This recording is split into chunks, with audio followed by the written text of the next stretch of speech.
Olá, meu nome é Lucas, este é o Diário de Leitura e no vídeo de hoje eu venho falar a respeito de Prometeu Acorrentado, do Ésquilo. E para começar a falar a respeito de Prometeu Acorrentado, é preciso falar antes das diferentes versões do mito que existem para Prometeu e qual delas o Ésquilo adota para depois também fazer as suas próprias modificações. Vocês bem sabem, a mitologia não é uma coisa uniforme, várias são as fontes da mitologia e elas divergem entre si, ao mesmo tempo que se complementam, de tal modo que o que nos é legado hoje em dia dessa mitologia é esse conjunto díspare, e cada um desses elementos, ainda que díspares, contribuem a seu modo para a compreensão da visão que os gregos tinham do mundo. A visão que os gregos tinham de Prometeu varia entre as seguintes correntes principais. O Hesíodo, o grande Hesíodo, escritor de Teogonia, como também de Os Trabalhos e os Dias, que tratam aí das origens da humanidade, não deixou, como não poderia deixar de ser, de falar sobre Prometeu. E segundo a visão de Hesíodo, os homens, eles sempre existiram.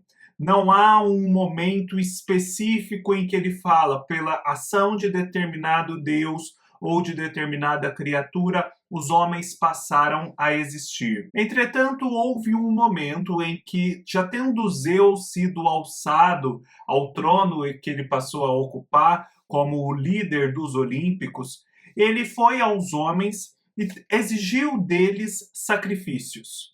E Prometeu, um titã, um representante da ordem anterior a Zeus, foi lá e ajudou os seres humanos a oferecerem um sacrifício que para Zeus parecia apetitoso a princípio, mas que na verdade era uma cilada, era uma enganação, não era algo tão valioso assim. Zeus ficou muito descontente com os seres humanos, com essa trapaça por ter sido ludibriado, por conta dessa ação de trickster, esse é um termo importante dentro da mitologia mais global, trickster, do Prometeu, e puniu os seres humanos, privando-lhes do fogo.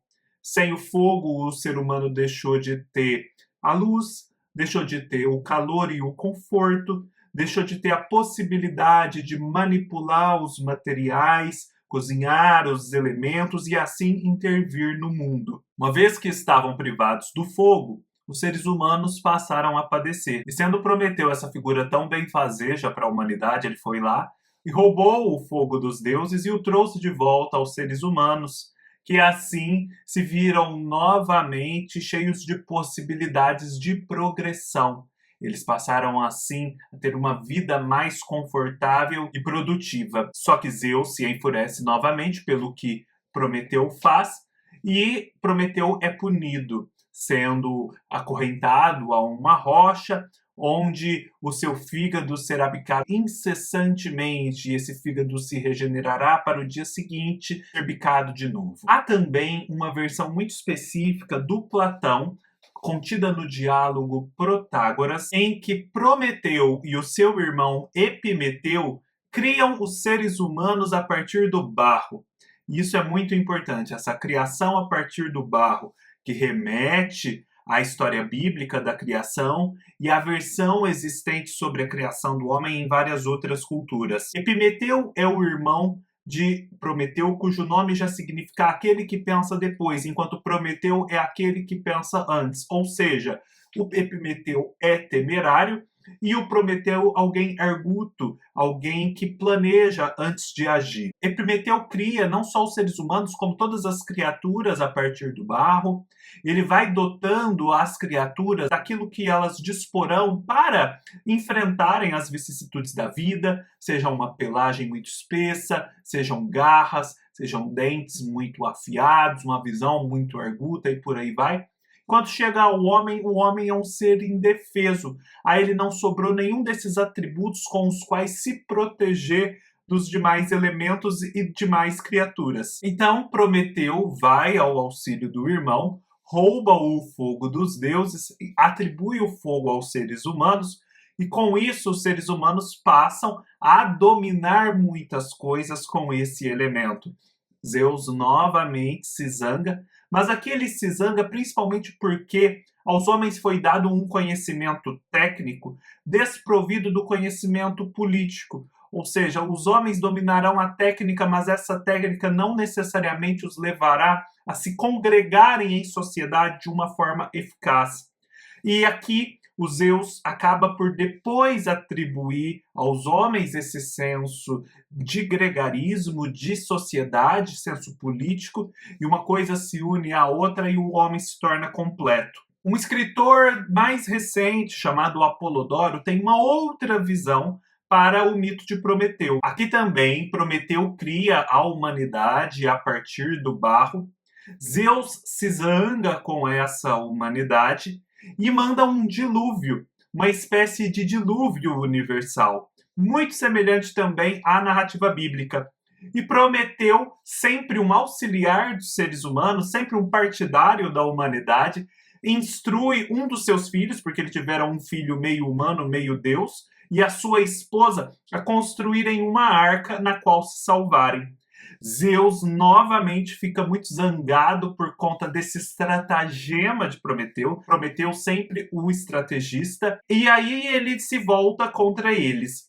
Só que esse filho de Prometeu, esse ser humano primordial, ele acaba fazendo sacrifícios para tentar apaziguar a ira de Zeus e ele consegue, assim, o favor desse Deus tão poderoso e a humanidade pode continuar. Zeus ensina a eles como criarem outros seres humanos para ajudá-los a povoar a Terra novamente. E no mito contado por Hesíodo há um outro elemento que também será muito importante para todos os desdobramentos envolvendo Prometeu, que é o de que, uma vez estando Prometeu já punido, ao irmão dele, o Epimeteu, é enviado uma criatura feita do barro, a qual cada um dos deuses atribui uma qualidade. É uma espécie de autômato primordial, também urdido por Hefesto, que é uma figura que nós veremos na peça, e que Zeus destina à humanidade para gerar um equilíbrio entre os homens e os deuses, já que os homens detinham esse elemento quase divino que era o fogo, para que eles não se alçassem a alturas ainda maiores, era preciso algo que os desestabilizasse. E esse algo, vejam só, era a mulher. E essa mulher que eles enviam ao Epimeteu, que a princípio orientado a não receber esse presente, mas enfim, temerário como é, acaba recebendo, ela é Pandora. E Pandora, então, é dotada de todas essas qualidades, mas também tem a sua caixinha cheia de outros atributos. E quando, vencida pela curiosidade, ela finalmente abre essa caixa, aqueles vários males do mundo saem por aí. Só que ela fecha a caixa e resta a esperança, ou seja, o homem, apesar de todas as vicissitudes, apesar de todas as adversidades, continuará persistindo esperançosamente, seguindo adiante. Vejam, independentemente de todas essas variações, Prometeu pode ser visto como o grande partidário divino da humanidade, alguém que se opõe em prol dos homens a um poder maior, a um poder que tem o poder de criar e descriar os seres humanos. O fogo é sempre algo de divino que é passado ao ser humano e causa um certo desequilíbrio, uma certa animosidade dos deuses em relação aos homens, e Prometeu é punido por conta disso. Ele é um intrépido que é punido. O Ésquilo, que é um dos autores mais antigos dentre os tragediógrafos gregos, ele vai adotar aqui uma visão em que Prometeu, de fato, ajuda a humanidade a evoluir. A humanidade estava num estado de cegueira, ela existia, mas ela era muito inocente, muito despreparada, e como o próprio Prometeu vai narrando aqui na peça, ele vai ensinando aos homens os diversos ofícios, as diversas artes, os diversos saberes, a matemática, por exemplo, de modo que o fogo é quase como que um símbolo de todos esses saberes que ele transmitiu. E por isso ele é punido por Zeus, e é isso o que acompanhamos aqui na peça. Essa é uma peça que faz parte de uma trilogia. Prometeu acorrentado, a que temos aqui, Prometeu libertado ou desacorrentado, e Prometeu Pirófago. É quase certo que Prometeu Desacorrentado ou Prometeu Liberto é a peça que se segue a esta aqui, porque trata justamente do momento posterior ao castigo. E Prometeu Pirófago, os especialistas divergem se é a primeira ou se é a terceira peça do ciclo, porque provavelmente retrata um momento em que Prometeu rouba o fogo e por isso é punido na peça que nos foi legada pela antiguidade, que nos restou. Essa é uma peça que tem uma característica muito particular, que é o fato de ser composta praticamente só por divindades. Nas outras peças do teatro grego, a presença das divindades se faz sentir, sem sombra de dúvidas, mas não há tantas como há aqui. Com a exceção da personagem Io, todas as outras são deuses, e isso dá à peça um tom um pouco mais grandiloquente, um pouco mais cósmico, e é por isso até que a sua linguagem é um pouco mais elevada, justamente porque não são meros mortais que estão conversando sobre assuntos humanos e pedestres. Quando a peça começa, nós vemos Hefesto, o grande ferreiro, o grande deus artífice, com outras duas divindades auxiliares que são personificações de atributos de Zeus, chegando a este grande rochedo no qual vão acorrentar Prometeu. Prometeu está ali em silêncio, ensimesmado. As forças estão determinadas a empreenderem esse castigo determinado por Zeus, Hefesto também, mas Hefesto, por ver um outro deus assim punido, titubeia um pouco, reflete um pouco sobre aquela desdita e parece se compadecer desse personagem trágico que é Prometeu. Uma vez que Prometeu é deixado sozinho, ele vai ser sucessivamente confrontado por personagens diferentes que permitirão a ele contar a sua história e também contar sobre um segredo que seria de grande interesse de Zeus. Primeiro chegam as Oceânides, que são uma espécie de ninfas, de criaturas do mar, que estão ali para escutá-lo. Depois chega Oceano, que é um titã como Prometeu, que vai procurar dissuadi-lo daquela sua teimosia, daquela sua rebelião contra Zeus. Depois chega Io, que é a personagem humana, mas transformada numa novilha, que se sente o tempo todo perseguida e atacada por um moscardo, e por isso corre o mundo sem cessar, num movimento frenético, contrastando assim com a grande imobilidade de Prometeu. E por fim, nós temos a presença de Hermes, que vai chegar ali para levar o castigo de Prometeu para um outro nível, tentar descobrir também, e desse modo levá-lo ao Tártaro, que é uma região infernal, onde ele finalmente terá o seu fígado bicado diariamente por uma ave de rapina. Em linhas gerais, esta é uma peça, portanto, que é muito marcada pela inação. A gente tem preponderantemente um personagem atado a uma rocha totalmente imóvel. Então, ela não é uma peça de ação. O movimento, a sequência de acontecimentos não são dramatizados aqui. Ela é uma peça em que os sentimentos são dramatizados.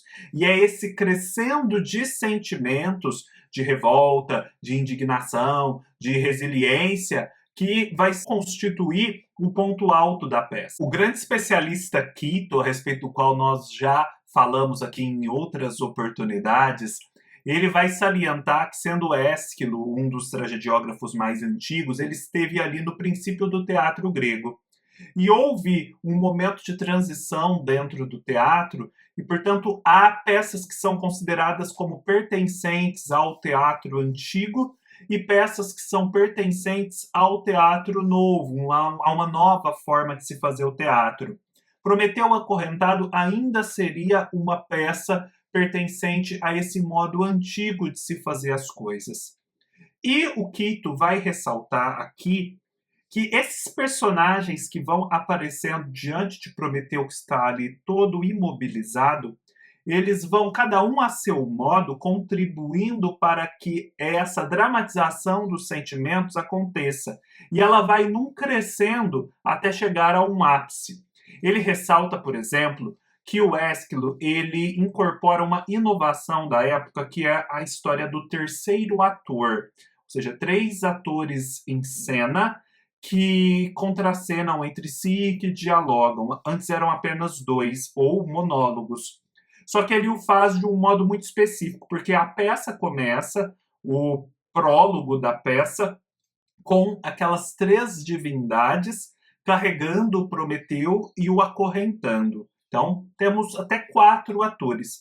Mas a verdade é que naquele momento ali, o Prometeu é quase como que um boneco, e dizem que na antiguidade ele até poderia ser representado mesmo por um boneco nessa cena, porque ele está em silêncio e sendo apenas carregado como um fardo. E os outros 3 deuses é que conversam, como se fosse então esse terceiro ator. Mas o que marca mesmo esse momento inicial da peça é o grande silêncio de Prometeu, é esse grande ensimesmamento, que é também uma grande relutância em interagir com aquelas personagens que vêm do mundo e amando de alguém que Prometeu despreza, que Prometeu não concorda com ele. Aí a gente tem um início em que Prometeu está sozinho e em volta dele há apenas a natureza. Sendo Prometeu muito associado aos elementos criados, é bem significativo que a peça comece, quando ele é deixado só, finalmente, com ele e a natureza apenas. Porque essa natureza vai ser um eco cósmico da sua própria situação, da sua própria trajetória. Logo em seguida, aparecem essas oceânides, que são essas ninfas do mar. E o que tu ressalta aqui é uma coisa muito interessante, que traz uma beleza à peça, que é o fato de que Prometeu está ali como símbolo da completa imobilidade, a imobilidade mineral do elemento terra, do elemento seco. Ao passo que as oceânides que chegam diante dele são puro movimento. Elas integram as águas, elas vêm do mar, elas são criaturas marítimas que têm, portanto, toda a liberdade de ir e vir. E elas passam a escutar Prometeu com muito interesse e proporcionam a Prometeu a oportunidade de contar um pouco sobre o motivo pelo qual ele foi parar ali. E aí ele vai falar, por exemplo, do grande bem que ele fez para a humanidade, vai falar um pouco desse estabelecimento da nova ordem por Zeus. Nós já falamos disso em uma outra oportunidade. Esta não é a primeira geração de deuses, é talvez a terceira geração de deuses, salvo engano, e é uma geração que tenta se impor pela força, inclusive. Não é fácil chegar ao apogeu. E Prometeu é uma das vítimas desse movimento de Zeus de finalmente chegar e se consolidar no poder. Depois vem Oceano, que é essa personagem mais assim paralela a Prometeu, no sentido de também ser um titã, também ser alguém de uma elevada estatura dentro daquela ordem divina, e ele tenta trazer o Prometeu à razão, tenta trazer Prometeu assim ao juízo, porque talvez não seja tão interessante ficar ali se batendo contra Zeus, mas Prometeu resiste, Prometeu acredita que isso é justo, é o que ele acredita. Então, aqui também a gente tem um crescendo de saber dos fatos, saber do conflito, para alguém que tenta dissuadir do conflito e assim proporciona que Prometeu resista e resista mais bravamente. A gente já começa a ter algumas pistas de um segredo que Prometeu detém. Prometeu, entre outras coisas, tem uma certa ciência divinatória e ele sabe de alguém que um dia poderá destronar Zeus. E este é um motivo de grande preocupação para Zeus, que tenta justamente se consolidar no poder. Logo em seguida, a gente tem a personagem Io que aparece, e essa é uma criação, uma associação livre de mitos que o próprio Ésquilo faz. E Io, ao contrário também de Prometeu, é puro movimento. O drama dela, o castigo que lhe foi infligido, é justamente o de correr o mundo sem cessar, como se estivesse sendo atacada por esse moscardo. Ela acabou nessa situação por conta dos famosos amores desmedidos que Zeus tinha pelas mulheres e os consequentes ciúmes que a sua esposa tinha dessas mesmas mulheres. E aí, isso ajuda também a ressaltar o motivo pelo qual o Prometeu resiste. Afinal de contas, se aqueles deuses são capazes de semelhantes castigos, aquela completa imobilidade do agrilhoamento na rocha e aquela completa mobilidade e inquietação sem fim de Io, vale a pena resistir. A ordem que eles propugnam talvez não seja justa mesmo. E finalmente nós temos um outro emissário dos deuses que chega, que é Hermes, o deus mensageiro. E ele chega justamente para tentar colher esse segredo que ajudará Zeus a se manter no poder. E diante da resistência de Prometeu, que chega ao ápice, Prometeu é finalmente castigado, sendo descido ao Tártaro e tendo o suplício da ave que vai bicá-lo incessantemente iniciado. A gente já sabe aqui, pelo pouco que Prometeu disse a Io, chegará um dia em que ele será libertado, e essa libertação virá inclusive da descendência de Io. Será o Hércules, descendente em algum modo de Io, quem finalmente vai tirar Prometeu daquela situação. Mas deste ponto até chegarmos a Hércules, serão várias gerações, serão muitos anos, portanto esse suplício ainda vai durar muito tempo. Vejam, basicamente nada de concreto acontece. A peça ela evolui principalmente pela dramatização desse sentimento de injustiça e de resistência. O mesmo Ésquilo escreveu a Orestia, que é esse ciclo de peças que nós já lemos aqui no canal e comentamos. E tanto na Orestia quanto aqui em Prometeu Acorrentado, nós temos o tema dos dramas, dos conflitos que existem na mudança de regime. Na Orestia, nós temos a questão da justiça, em que as fúrias são as deusas antigas que propugnam uma forma de consecução da justiça. Ao passo que nessa ordem olímpica engendrada por Zeus, aquela forma de justiça não pode mais ser feita, porque causa muita instabilidade. Só que não é possível simplesmente suprimir as antigas deusas, as fúrias. É preciso arrumar um modo, um artifício para acomodá-las dentro da nova ordem, sem suprimi-las e sem também permitir que elas tenham livre vazão. Aqui, em Prometeu Acorrentado, essa questão do poder que se consolida, ela é muito premente, porque Zeus tem, sobretudo, medo de ser destronado. A gente percebe que o poder, mesmo o desses deuses, ele tem como que intrinsecamente um elemento de precariedade em si. E, portanto, ele pode sempre, a qualquer momento, desaparecer, fugir das mãos daquele que o detém. O fato de que o Prometeu empoderou o ser humano, conferindo-lhe o fogo, é também uma forma de dizer que ele criou uma ameaça para Zeus. Talvez não necessariamente uma ameaça capaz, de fato, de destroná-lo, mas ainda assim uma ameaça ao menos de criar um confronto.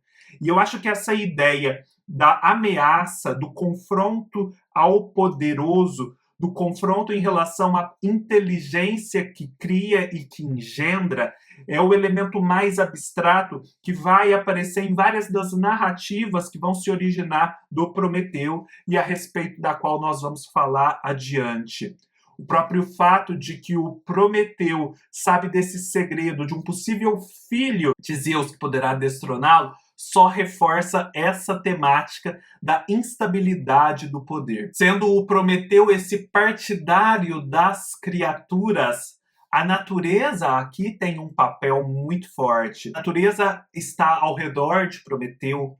O Prometeu se dirige aos elementos naturais várias vezes, e entre esses elementos criados está o homem, que, como eu já disse, em algum grau também representa essa ameaça a Zeus. Uma outra coisa que eu acho muito interessante de se notar é como os castigos divinos que os gregos narram em seus mitos e peças ou literatura formalizada são modos de enxergar o funcionamento do mundo naquilo que ele tem de espantoso e desconfortável para o ser humano. Eu vou me explicar. Aqui nós temos o próprio Prometeu, que está atado a uma rocha, exposto a todas as intempéries.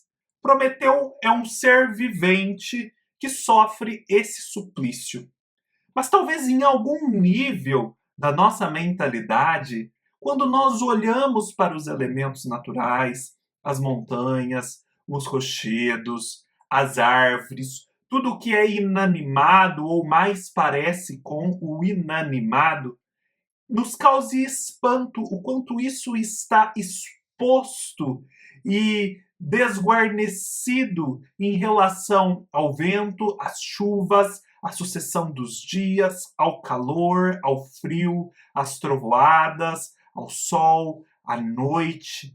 Tanta coisa hostil em relação a essa matéria inanimada que o suplício de Prometeu procura emular. Talvez isso resgate em nós esse desconforto diante da matéria que, apesar de inanimada, parece sofrer de algum modo. Há também Io, que é esse movimento perpétuo. Isso nos causa um desconforto.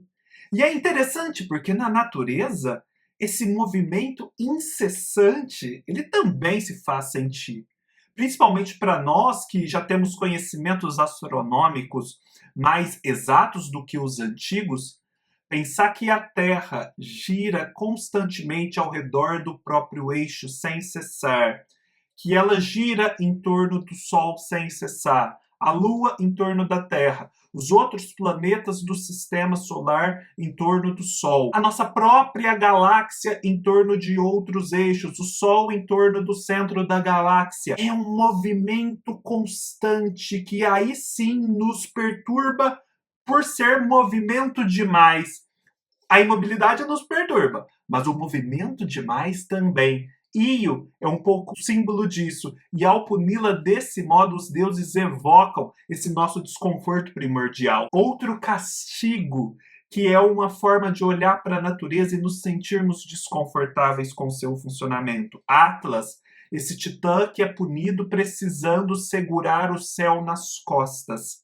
É como se olhássemos para determinadas estruturas da realidade que são sobremaneira grandiosas, pesadas e que pressupõem uma sustentação, sentíssemos também em algum nível esse desconforto pelo caráter incessante desse fundamento que o sustenta. Não sei se vocês conseguem entender esse meu raciocínio, mas eu acho que esses castigos divinos dos gregos são formas de olhar para a natureza, nos espantarmos com seu funcionamento e eles expressam esse desconforto. Sísifo, que não é mencionado aqui, mas que eu trago à colação porque é um outro castigo clássico. Ele também tem essa ideia da sustentação, no caso, sustentar a pedra até o topo da montanha, a pedra que depois vai rolar.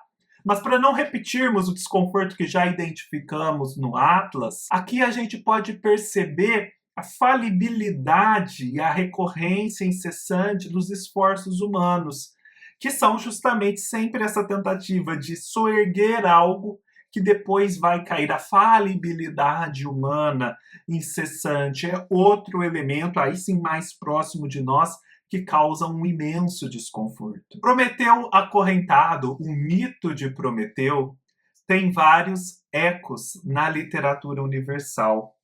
O primeiro eco na literatura universal que eu gostaria de destacar, e foi talvez o último ao qual eu cheguei, eu ainda não tinha me atentado para isso, depois eu me atentei, o Quito me confirmou essa impressão, é a relação que existe entre ele e o Paraíso Perdido de John Milton, e a própria narrativa bíblica da queda de Satanás. Mas principalmente o Satanás, retratado por Milton, é uma figura de ecos prometeicos, porque ele se confronta com um Deus sobre o qual são lançadas dúvidas sobre a sua integridade, sobre as suas reais intenções, e é alguém que não se conforma com essa ordem que se faz sentir pela força. Há como que um elemento de engenho prometeico que se contrapõe a essa força, a essa autoridade e não se deixa esmagar por ela. Eu acho então que se a gente quer começar a fazer uma leitura comparada envolvendo Prometeu, Paraíso Perdido certamente é uma obra a ser levada em consideração. A outra, sem sombra de dúvida, é o grande poema do Percy Shelley, Prometeu Desacorrentado, que vai focar já um pouco mais nesse segundo momento em que Prometeu é liberto, mas também trazendo um pouco do momento pretérito em que ele é castigado. O Percy Shelley foi um grande estudioso dos gregos, se encantou com essa história, os românticos em particular gostavam muito do mito do Prometeu justamente por conta desse elemento de rebeldia que ele continha.